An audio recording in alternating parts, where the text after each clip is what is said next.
Hey guys, welcome back to StarNet Research. Today we're going to continue where we left off with the DCEU movie tier list, so let's pick things up with Wonder Woman 84. Your time will come, Diana. And everything will be different. So many plot holes. I liked it, the fact that they brought Chris Pine back into the group. I liked the fact that they were in the 80s, but what they failed to do was to capitalize on the 80s. They only put like a few 80s things in there, referenced it. And then of course you had the Mandalorian being the bad guy, where he made a wish that he can become the object that you can grant wishes from him, and everybody gets their own wish. And of course, no one remembers this later on, and everyone forgets somehow or another. And then later on in the movies, Bruce Wayne even asks, "Where have you been? Oh, you don't remember the big wish thing?" I think that's the only slight issue with both Wonder Woman movies, that apparently she's done a few things in the past, but yet was apparently gets absent for a good amount of years. And I'm thinking, why didn't she show up for Man of Steel or something? I mean, she could have like helped. Tried to cover that with the not seeing her thing with her breaking the cameras here and there. Imagine in the 80s there weren't that many cameras out there. Hell, you walk down the street, there's a camera on every corner. But come on, there's so many plot holes. And then when they made, I can't remember the actress's name, made her Cheetah. Oh yeah, Kristen Wiig. I was like, that's not how Cheetah came to be. It kind of pisses me off. And these producers and directors and writers, and they don't even go to the source material and read it. They just grab a concept, go with it, and make a movie. I was like, damn it, read. It's just another nerdy friend that gets a makeover but becomes evil. Yeah, and for some reason she became a cheetah. I had done some looking up into that, because I was curious, like, what exactly is her origin? Because Barbara Minerva is supposed to be an archaeologist, where she uncovers some strange artifact that she gets scratched by or something, or she touches it and it's a curse, so that's where she becomes the cheetah. But I don't know, it felt weird that a wish from the Dreamstone just made her like that. I give that one a C or whatever. Yeah, I like the gold armor, but give that a C, bro. Yeah, I think so. Like above or below Birds of Prey. You can put it right next to it. I'll put it below, because once it has some good things about it, it's not that rewatchable for me. Yeah, I love Chris Pine. I love Gal, and then of course, what's his name? Pascal. Yeah, Pedro Pascal. Was it Lord Maximus Lord or whatever his name was? Yeah, Maxwell Lord. He did okay, but still, it was just. Once again, it's a comic book movie. It's not real. But it kind of ticks me off when they veer off from the source material. Although, funny enough, in the comics, there's a point where Wonder Woman actually did kill Maxwell Lord. Oh yeah, she twisted his neck off. Yeah, her head off. I saw that. I gotta say, in that movie, there was a lot of usage with Lasso of Truth, more than anything else I've seen in Wonder Woman. They did all that. It just seemed like no one remembered it. I'm like, did someone make a wish to forget? Mama always said magic is as magic does. Now for the Zack Snyder's Justice League. I don't care how many demons he's fought and how many hells. He's never fought us united. Is that the long one? Yep, that's the long one. Yep. I liked it. It was just super long. They just actually showed Darkseid, right? Yep, that's where we see Darkseid, and I would say arguably there's some better character development with Cyborg and Flash. Yeah. That one was good. It's just, it was really long. Like, I had to watch it in 2 parts. It's on the same level as the other one, only that it had more character development, like you said. And you got to actually see Darkseid, which I thought Darkseid was going to play the big baddie anyway, but they sent Steppenwolf. So I think they were leading up to another movie with Darkseid in it, but they didn't go that route. They left it on the cutting room floor, only to be reprinted later on. Yeah, I think I'll put that probably just like, yeah, in the B category, just like above the Joss Whedon cut. Yeah, there's fair enough. If you can't bring down the charging bull, then don't wave the red cape at it. Next is the Suicide Squad. This is suicide. Well, that's kind of our thing. Oh, that's the one where they killed Boomerang. That's the one where they kill off half of the squad just so that way the other half could infiltrate Corto Maltese undetected. The one with Starro was the big baddie. Yep. It's just funny how they put the squad up against huge enemies or the types that the Justice League would have to fight against. I'd put that as a C. You could put that behind Birds of Prey. Yeah, I think I probably put that as C. Probably in between Wonder Woman and Birds of Prey, I think, just because, like, It has some great moments, especially with Margot Robbie. I don't know, it was funny that they brought in Starro. They've been using him a lot recently. Of course, he was like one of the original bad guys in Justice League. If you remember I think was it Justice League 1? He was the big bad guy. Yeah, I want to say in the comics, I forget how early, but yeah, pretty close to when they started out. So now they're bringing this Suicide Squad to fight him.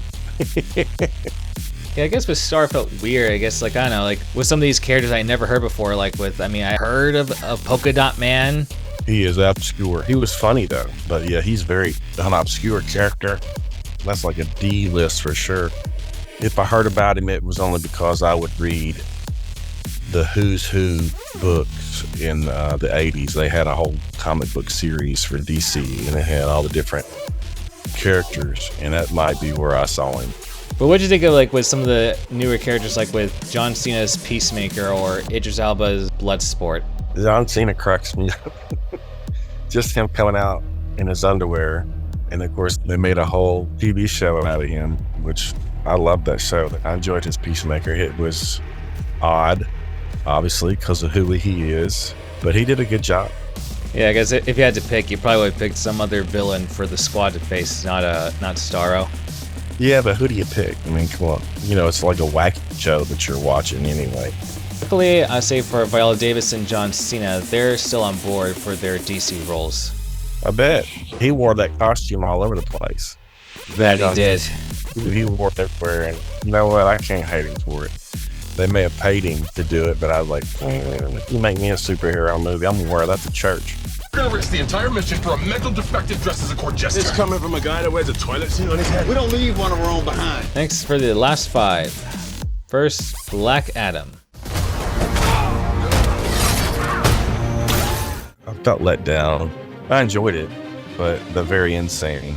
Knowing now what we know, I like The Rock. The whole show, he was trying to find his name, I guess you would. They had that little boy just basically throwing names at him. I enjoyed it, but when the very last scene when Superman came out, I was so gassed up. I mean, I'm like literally hollering in the theater, and then nothing. It's like, you gave me this, and then just nothing. Yeah, because I was so excited to finally see that, and yet, yeah, it just sucks how they pulled it out of it. And the story wasn't bad, just, I don't know, it felt very kind of generic, and where were these guys all this time with the Justice Society? They had an opportunity to do so much more, and then they just kind of did away with it. And I was like, well, it kind of reminded me of X-Men, you know, when they show up at the, was it Dr. Fate's house that they were at? Actually, I think it was Hawkman's mansion or something, yeah, but it looked like the Xavier School, even with their jets. Yeah, because I was like, why is Dr. Fate not in his little tower? And he just shows up, and then he gives his powers away somewhat. I'm like, okay. And then Hawkman, he could have done more. I like his intensity. Just like to see more than just the whole, like, him being like the stereotypical good guy and always like arguing with Black Adam on how to get things done. Like I said, I like the way he looked, The Rock in his Black Adam suit. It looked good. I was hoping for the pointy ears and the Widow's Peak. They didn't do that. We didn't get to see Black Adam go against Shazam. I was looking forward to that. And even Zachary Levi had mentioned that in a New Orleans Comic Con. They asked, are you looking forward to meeting Black Adam? And he made the comment, he goes, yeah, I can't wait to sock The Rock in the face. That never happened. They did have a cartoon where it was Captain Marvel, Black Adam, and Superman, which I really enjoyed that cartoon. But it was a missed opportunity in my opinion. I liked the movie, it was fun. And then they snagged the rug out of it because apparently Rock has been pushing for this Black Adam movie for so long. And then they just pulled the rug out from under him, and now he's back in wrestling being a bad guy. So he's a heel. He wants to be head of the table. Yeah, he does. I think I'll probably put that like maybe somewhere between C and B, just because like what could have been, but unfortunately like got let down with the whole reset. I kneel before no one. Now for Shazam 2. You want these powers? Come get them! Hey, Khaleesi! You can leave that right in front of Black Adam. Yeah, because like it was definitely like it had the same humor, and I liked the costume upgrades with everyone. I did like the upgrades. The capes were longer. I did like the fact that they kept the same actress for Mary Marvel. They kept her, she didn't change. And that's what kind of got me wondering. I was like, well, Billy's getting older. Are they going to keep using Zachary Levi? Are they going to use the teenager? But they kept Zachary, so whereas Zachary's funny. He's quite a humorous fella. If you ever watch Chuck, you'd see his comedic range is all over the place. He's funny. It was good. I wonder, like, what were they going to try to do with Mr. Mind? Like, I like even how in the post-credit sequence they made fun of that. It takes me a very long time to get places, okay? I do not have legs. I do not have wings. I just slither around endlessly. Mr. Mind, he was the villain way back when, but they never did anything with him.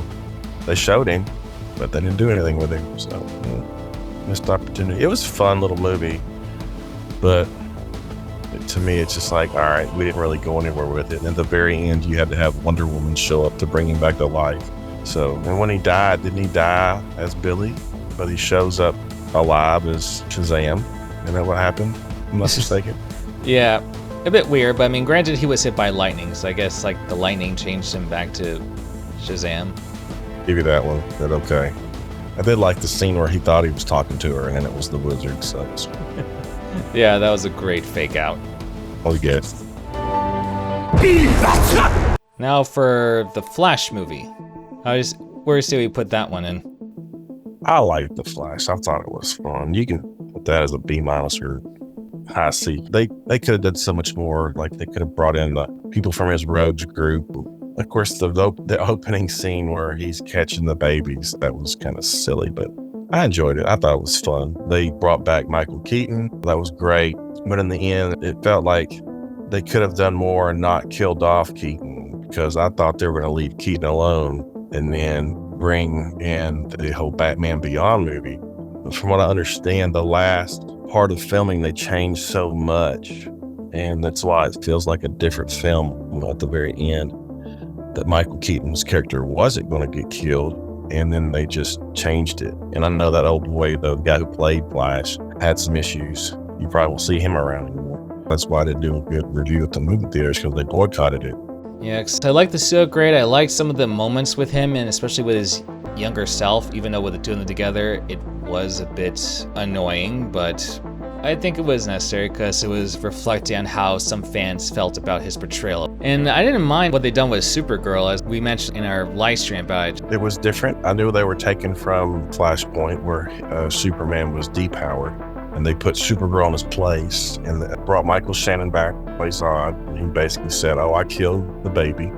It was different, but I remember sitting there thinking, before they even tied up, I was like, I don't think you're going to fare very well going against Zod. And he repeatedly killed her. I was like, that showcases that while they both have powers, Zod definitely has more training, and unfortunately she didn't think to remove his helmet or anything to make him disoriented with hearing everything at once. Right, like Clark did. It was cool to see all the different versions of Superman from the past and everything. I enjoyed that. That was fun. And they brought in the Nicolas Cage. That was a deep cut from a Kevin Smith script that they were supposed to make. And they finally put him in the show. You got to see George Reeves, Christopher Reeves. You saw Helen Slater fly up. It was fun. They left a lot on the cutting room floor, in my opinion. But other than that, it was entertaining. And I always liked the Flash character. So that's why I give it a B-ish, C. Yeah, it's definitely somewhere in there. There is potential, and I just wish there wasn't so much changing around, with at the very end, Ben Affleck coming back, or in one version, Michael Keaton is, I guess, the new standard Batman, or George Clooney for what was the final result. The worst Batman. You're not Batman. What's wrong with you? Now for Blue Beetle, where do you place that one? Very bottom, right there, the very bottom. The worst. I had such high hopes for it too. I swear they were just pulling from Batman. It was a Hispanic Batman, and I was like, he's not Batman, y'all. Not Batman. And they only talked about Ted Kord a little, only that it was his company and his sister was the bad guy. So I don't know. It irritated the shit out of me. I fell asleep. I mean, I remember I watched Batman the Brave and the Bold. They had a similar plot, only I think it was Ted Kord's uncle who wanted to use a scarab to make weapons. If they did show Jaime, they should have at least shown Ted Kord somewhere, not just talked about him, And then the whole time, he never got to drive the Beetle ship. And how the hell is someone able to fly the ship? I'm gonna just jump in these controls and fly this ship. Give me a break. Yeah, I mean, I don't know. I think I would put it above some of the other sea movies, but To me, that was one. I definitely like the kid that played Jaime because I see him in Cobra Kai. I like the actor. He was great, but I think the whole story wasn't. Luckily, he'll still be a part of the new DCU. Okay, I can see that. They didn't even. I mean, I know it's not a Booster Gold show, but they could have mentioned him because they're buddies. Or is that just a Ted Cord and Booster Gold? Yeah, it's Ted Cord and Booster Gold, so we might get to see a little bit of that. Both my friends, okay? You're more of a work friend, and Booster is more of a fun friend. And last but not least, Aquaman 2: The Lost Kingdom. And you can put that at like a high B or an A. I enjoyed that. It was really action-packed. The story was well writ, in my opinion. They didn't, like in the trailers, they did show Amber Heard, or I think for obvious reasons with the whole Johnny Depp thing, but they utilized her in the movie because Arthur and her had a child. So you have to show her. I liked how they brought Ocean Master back. I'll say it again. He should have been Aquaman to begin with. Black Mana's suit was on point, and you felt the bad in him. I enjoyed it. Yeah, I think it was like the best villain portrayal in DC in the past year because he was very determined in his quest for revenge. Although I feel like maybe the dad shouldn't have come back so easily because I felt like there should have been like more sense of loss or something for Arthur to realize that, yeah, even though Black Manta's dad was a pirate, maybe he should have spared him because now it's just the internal cycle of arch enemies, and Manta's the kind that he will never stop until he accomplishes his goal. Yeah, definitely. The fact they had the seahorse, that was sort of an homage to the cartoon. It was just visually pleasing to look at too. The colors were very vibrant. Whoever the artists were for that, good for them because they did a great job. Yeah, especially for like the forest that got mutated by the chemical stuff that the bad guys were using as the source of their weapons. And definitely a clear message on the environment with the ozone layer and polar ice caps and everything. Yeah, I wasn't a fan of that, but yeah. I think I'd put that like upper B, just below the first Aquaman movie.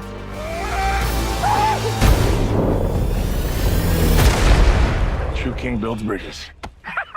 Yeah, so I gotta say, different listing than I thought it would be for these movies. Here's to hoping that we get some of these existing characters back in new and more exciting stories, and we'll get better versions or more comic-accurate versions of the characters that we've seen in these previous movies. I think James Gunn is going to do a good job. Like I said, I haven't been disappointed on anything he's made. Like I said, The Guardians, his shows are funny. It shows heart. It has some seriousness when it's supposed to be. We'll see how it goes. But anyway, Mike, thank you for being a part of this tier list. It was quite interesting to hear your takes on these movies. Overall, I like all the comic movies. Like I said, back in the 80s and the 60s, we didn't have a plethora of these superhero movies. Like I said, Batman 89 was the very first really good Batman show that we had. And then in the 70s, we had this Superman movie that started off for me. But as far as TV shows and things like that, we didn't have these powerhouse shows. So now, like I said, it's good to see that they're putting them out in theaters. I know it's a little oversaturated now, but I'll still go see it. I don't mind. It's my genre. It's what I like. I like that sort of thing. And others do too. If you don't like it, that's your business. If I do. Even though there's a lot going on with the superhero stuff, I still don't mind seeing it. Maybe not every single thing, but definitely something that will catch my eye. Thanks to any viewers that stopped in to tune the show. Stay tuned for there to be more content coming out this year.